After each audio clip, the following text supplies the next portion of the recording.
put these ideas together. The Senate will partner with you to put these ideas together.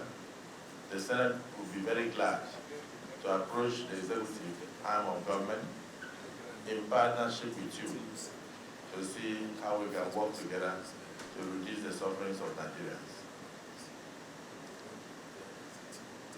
On the issue of 70 billion in the supplementary budget, I think that has been blown out of proportion.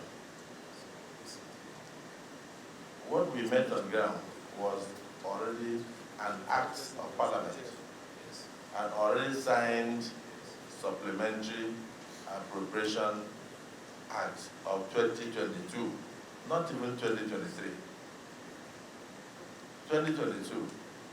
It was Mr. President's idea that how can I raise more money to immediately tackle this, what we have found on ground. The last administration stopped the issue of subsidy in May 2015. So from June or July, there was nothing like subsidy any longer. So you and I, no matter your negotiations, you had agreed that subsidy will go at a point. And subsidy went before we came on board. Before the leadership of the Senate came on board, subsidy had gone. What we are faced with now is how do we tackle the effects of the removal of subsidy, which you agree must go, which every Nigerian knows must go. But we must also find a way to make sure that we can bear the pain until such a time we can cruise. That's why we are here. And that's why we are happy to receive you. And that was why the Chief Whip led a delegation of very powerful senators to come and meet with you. And that's why we are meeting with you within 1 week after that, after your last visit. I started by thanking you for your understanding and pleading with you to bear with this administration that is less than 2 months old, to work together to put Nigeria on a path of progress. Subsidy, if we had left it, subsidy was killing Nigeria. Subsidy was capable of killing Nigeria. Subsidy will eventually have killed Nigeria. You have decided to allow Nigeria to breathe, that subsidy should go. We concur with your decision that Nigerians must breathe. So I thank you so much for coming. The 70 billion was earmarked for, you've seen the structures going on and everything. And then every 4 or 8 years, whenever the furniture in offices of senators and members of the House of Representatives,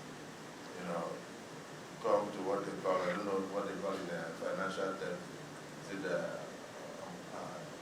zero, no, is it amortized. When it comes to zero value, they normally bought those things. And when they bought them, they tried to replace them.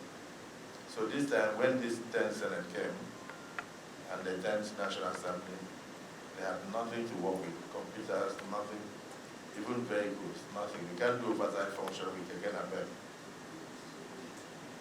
So that money is not meant for senators. But you can see the mischief of Nigerians and what the social media can do. They turn things around to make it look as if the 70 billion was palliative for senators and House of Rep members. For me, I don't believe in running government on pages of newspapers or on social media.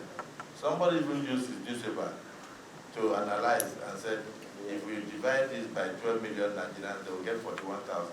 Then if we divide 70 billion by 469 members, they will get 149 million.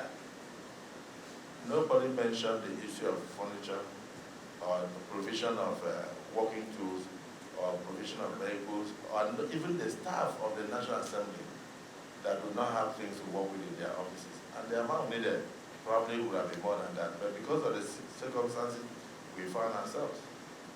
So they turned it around, and then they started, going into the social media, misrepresenting things, and they set up committees on every television channel to discuss. And sometimes I'm sure you are shocked when you see people discussing out of ignorance. I'm sure you get surprised because you know more than they know. You don't have to say anything. So you need to even know, as I speak now, not even 1 naira of that money has been spent. Not 1 naira of that 70 billion have been released to the management of the National Assembly.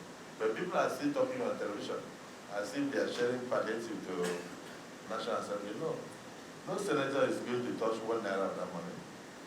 It will be used for the workings of renovating these premises, offices, and you see 469, including the staff of the National Assembly, including the furniture, including the provision of working tools, including the provision of television sets and computers and seats and everything.